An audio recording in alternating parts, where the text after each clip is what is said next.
Do you have a loonie or a toonie? Yeah. Thank you so much. You're welcome. 大家好，我是 Ray， 欢迎打开 M2 档案。我手上现在拿着的呢，是一个加拿大的1元硬币，叫做 loonie， 上面因为画着一个叫做 loon 的水鸟，算是加拿大的特产国鸟，所以人们就亲切地称它为 loonie。但是咱们今天要讲的故事的主角啊，并不是它，而是2元硬币。这个2元硬币上刻的呢，虽然是一个北极熊啊，但是啊，它不叫 Bernie， 而叫 Toonie。为什么叫这个名呢？因为淳朴的加拿大人觉得呀，1块钱是一个 loonie，2块钱 two loonie， 那可不就是 Toonie 吗？而且啊，因为它颜值高啊，设计感强，所以呢，每逢有纪念意义的大事啊，加拿大就会发行一些特别颜色和款式的 Toonie， 经常是供不应求，抢购一空。其实就是连这种最基本的款式啊，近些年也会有时尚达人把它做成戒指啊、项链之类的首饰，赶上了最近很火的这个古币项链风。可是啊，谁都没想到，就是这么一款加拿大人引以为豪的硬币，会在有一天成为大家的一块心病。到底是怎么回事呢？事情的起因呢，是2020年底，多伦多的一家便利店主在清点收来的现金时发现了3枚非常可疑的2元硬币。越看越不对劲的店主啊，去银行确认了是假币之后，扭头就去报了警。警察拿着这几个钢镚呢，也有点懵，想不明白为啥假币贩子会放着100元大钞不造，反而费力不讨好的去造区2块钱的硬币。而更让他们觉得天雷滚滚的呀，是这3个假币的质量也太污染眼球、侮辱智商了。硬币上的字体大小、形状、清晰度都跟正版差别巨大。关键是啊，背面那个本来应该是伊丽莎白女王头像的地方，居然是一个干瘪的小老头。要知道，那个时候人家女王还身体健康着呢，查尔斯王子也还当着他的老皇太子。这事儿要放到中国古代啊，那就是活脱脱的篡位逼宫啊。不过呢，这显然不是这些假币的目的啊。多伦多警察呢，只是觉得是某些民间手工党无聊搞出来的恶作剧，反而是那个报警的店主应该好好的去配副眼镜。而对于店主来说，满打满算也就损失了6块钱，不至于这么来来回回的折腾，于是啊，也就认栽了事儿了。可是双方都没想到的是啊，这3枚硬币的发现，才真正的拉开了这个20年大案的序幕。随后的几个月里呢，多伦多陆陆续续的发现了更多的2块钱假币。尽管样式跟之前性转版女王有所差异，但都是一眼假。除了字体是歪斜模糊、大小不一，有的呢女王长出了一个巫婆一样的鹰钩鼻，有的还把伊丽莎白20世的名字刻成了1+1，实在是让人哭笑不得。不过发现最多的呢是一种叫做大脚趾头熊的假币，特点是正面雕刻的那只北极熊不仅长着不成比例的大脚丫子，还支棱着3个夸张的大脚趾头，跟辐射变异了似的。相比那些假的可笑的老头版和巫婆版，这个大脚趾头熊算是比较隐秘的了。加上硬币啊，在使用的过程中难免磨损，有的确实得用放大镜仔细看才能分辨真假。这就引起了警方的重视。难道说这些假币已经在市面上流动了很长时间了吗？为什么最近才集中爆发呢？结果发现啊，这其实跟疫情有关。因为防疫的关系呢，很多商店拒收现金，找零的需求大幅降低，于是啊，很多商家便纷纷将手里头的现金，包括大量的硬币存入银行。而就在这个过程中啊，越来越多的假硬币被发现。截止到2021年的7月，多伦多警察局已经收到了70多枚假币的2元硬币，而随着时间推移，这个数量还在持续上涨。有的朋友可能要问了，这也就100多刀嘛，至于这么紧张吗？的确啊，到目前为止就100多刀，但是硬币本身的制造成本可不低呀。为了回本呢，假币贩子肯定会可劲儿造，这70枚假币极大可能只是冰山一角而已。于是啊，警方派出了大量人手，设立了专案组，在全城范围内仔细搜索这类假币，把重点呢放在了1元店、便利店和赌场等硬币使用频繁的场所。果不其然啊，他们发现了几千枚类似的假币。在扩大了范围之后，人们更是发现了一个惊人的事实：银行里头的硬币啊，竟然也是真假混杂。这到底是怎么回事呢？原来啊，之前为了方便计数，银行呢会要求客户把零钱卷成1卷才能存。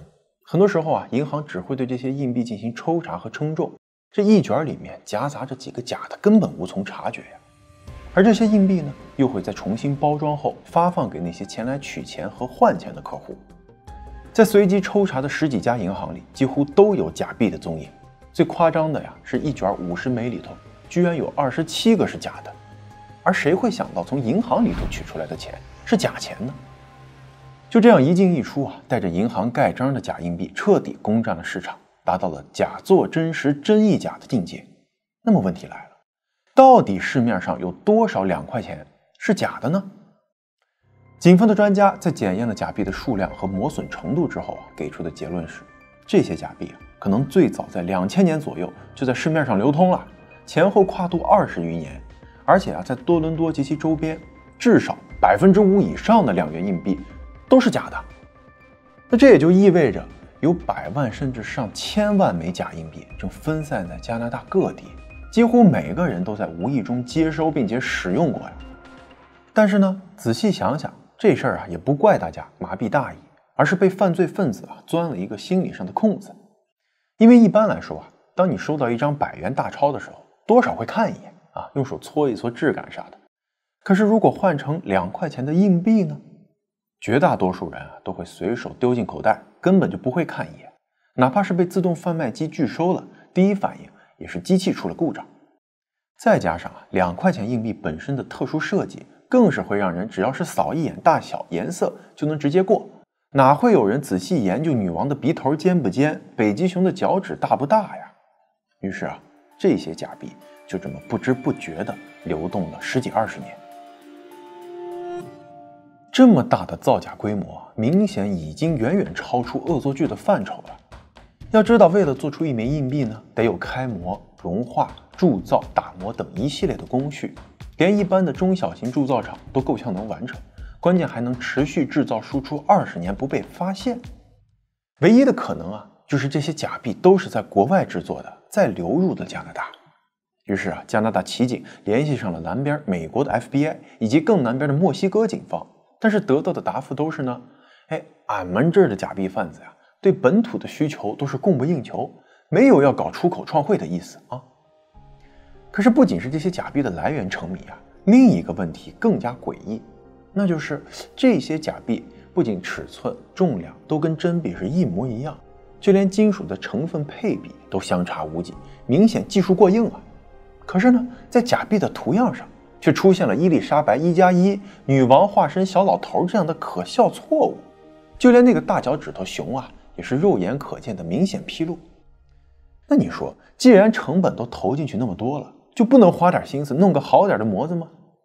警方在这个问题上是想破了头，在 CPU 都快烧干了之前，突然灵光一现，有没有可能这其实是一盘更大的棋呢？你看啊，由于2元硬币给人们心理上带来的那种灯下黑的属性啊，这看似非常傻换错误，也有可能是对方使的障眼法呀。他为的就是用这类拙劣的假币吸引警方的注意力，而掩饰真正的高仿版。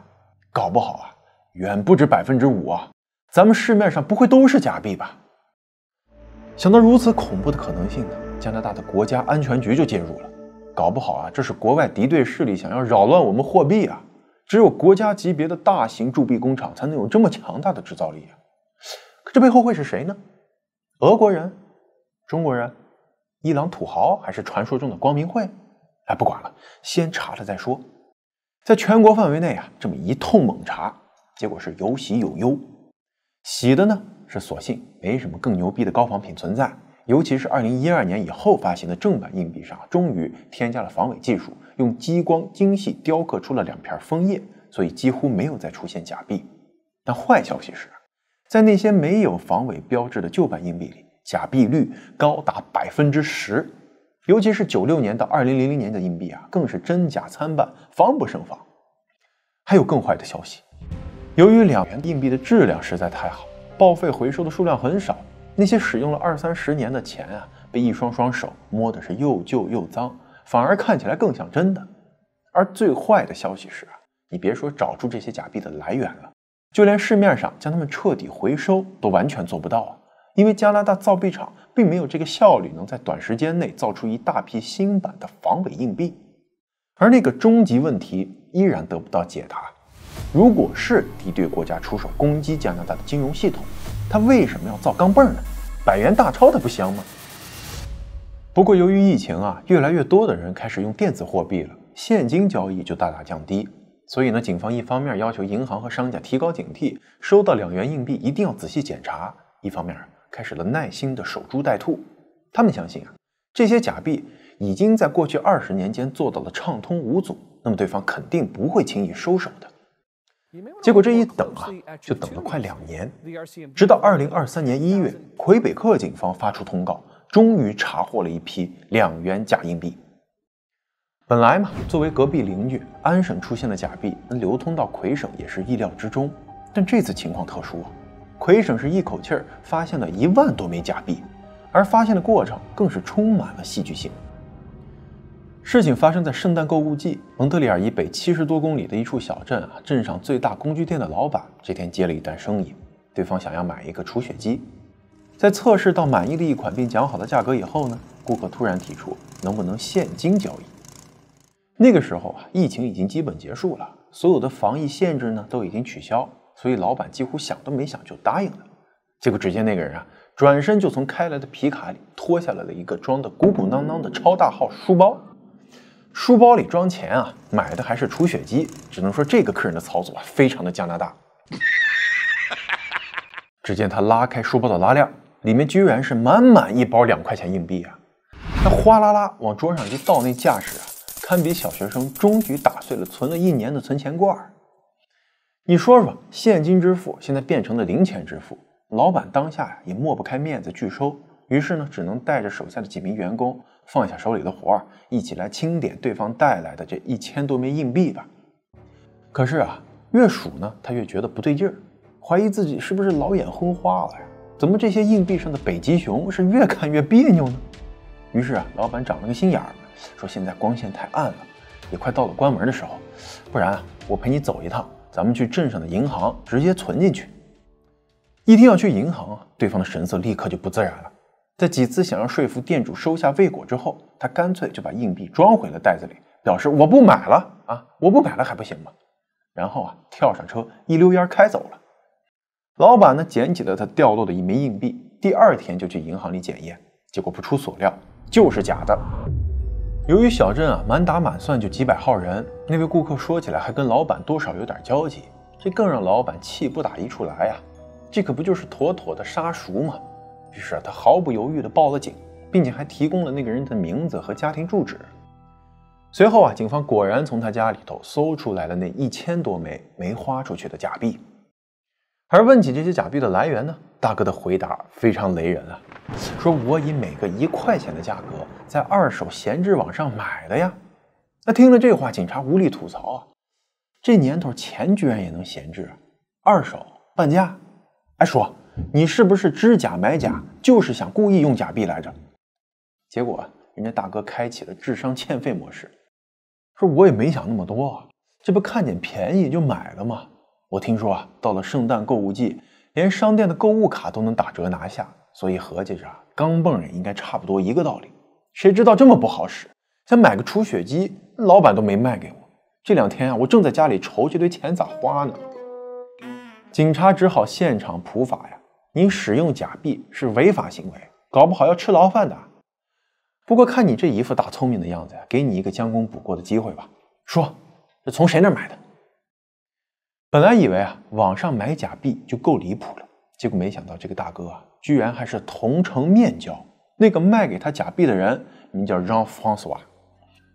这人呢也算是警局的常客了，曾经因为盗窃和伪造支票多次被捕，出狱后也没啥正经工作，整天游手好闲。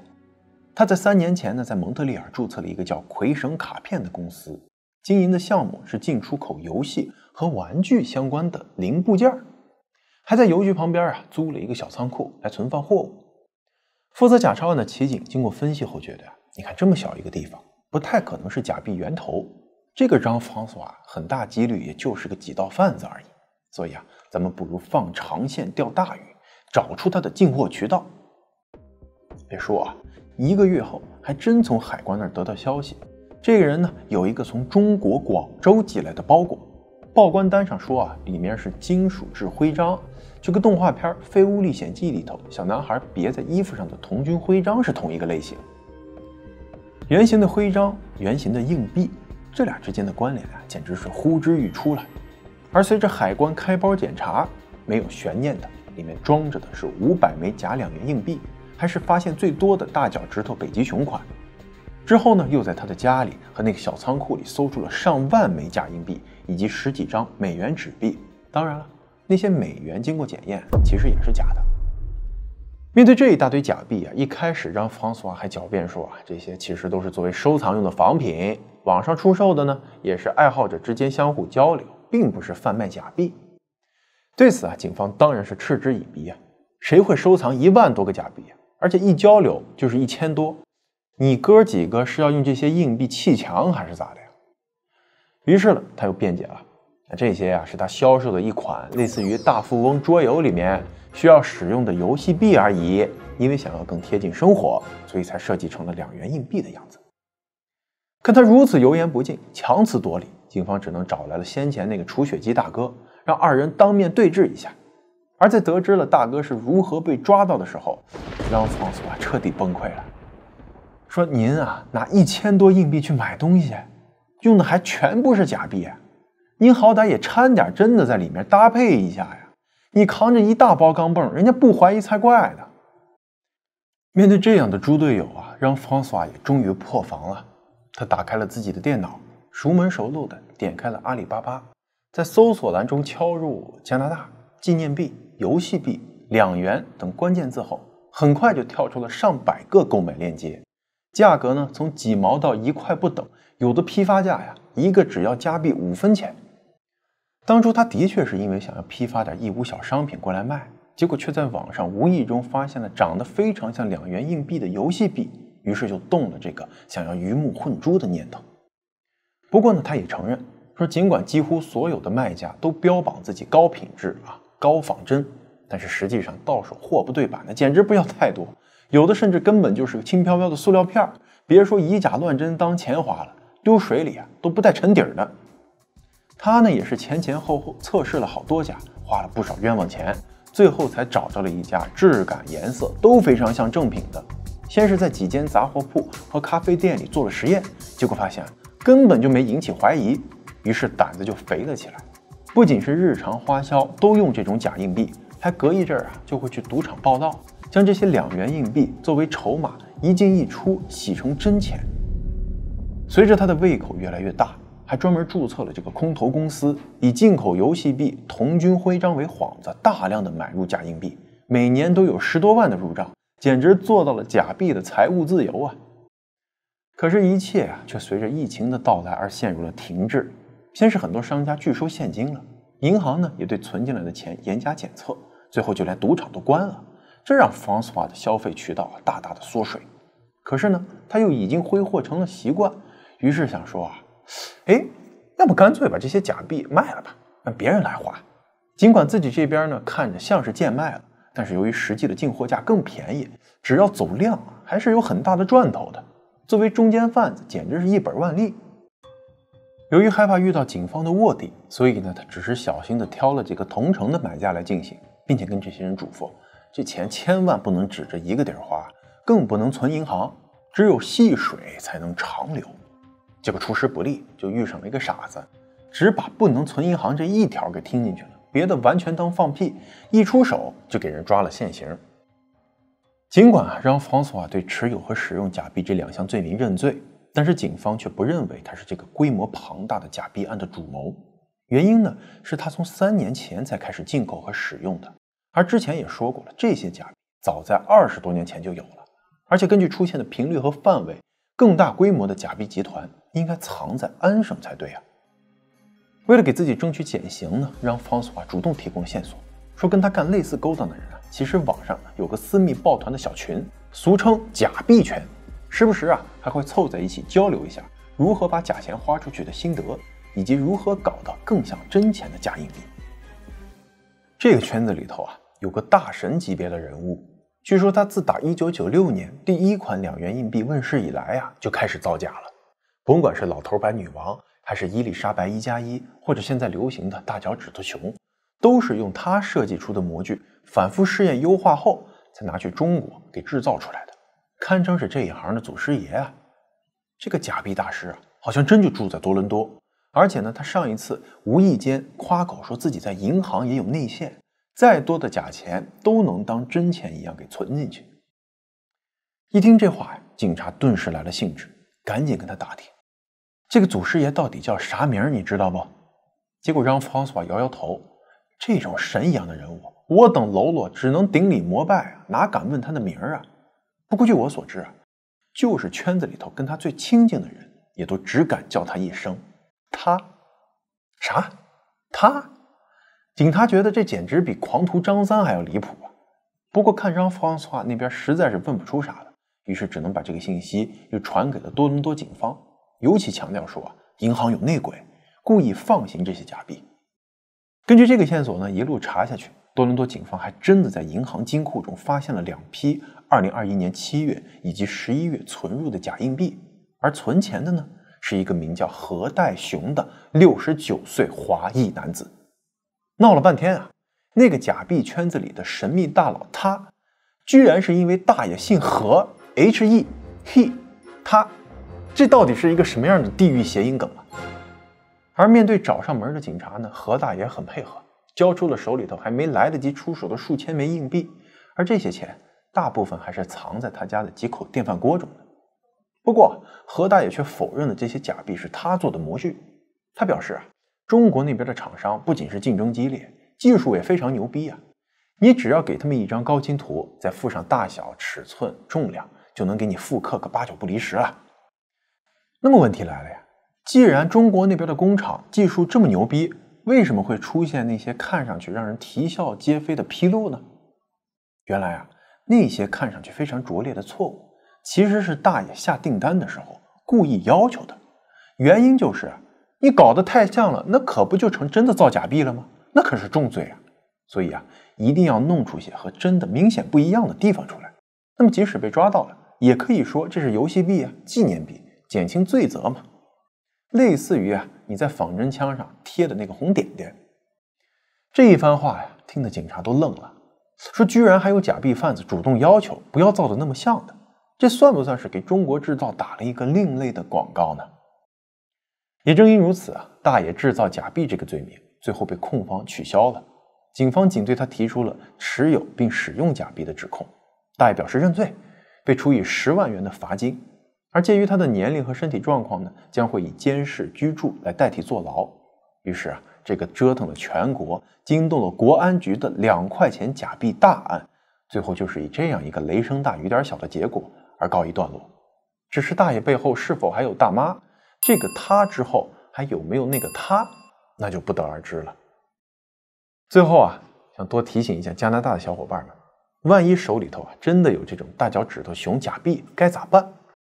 首先这个钱不能用，因为根据加拿大的法律明知是假钱还用是严重的违法行为，而且也不能去银行换成真钱。理论上来说呢，可以以监管不力为理由，向警方和加拿大造币厂以及银行申请一定数量的赔偿。但是如果只是区几块钱，可能赔偿出来的钱还不够给律师填牙缝的。不过因为这个案子被曝光以后呢，引发了一波巨大的舆论热度，所以还真的有人高价收购那些相对稀少而且错得很搞笑的假币来进行收藏，比如小老头版的就在 eBay 上挂出了50美元的高价，所以大家不小心收到了也别郁闷，搞不好也会是塞翁失马焉知非福感谢收看 MR 档案，咱们呢下期再见。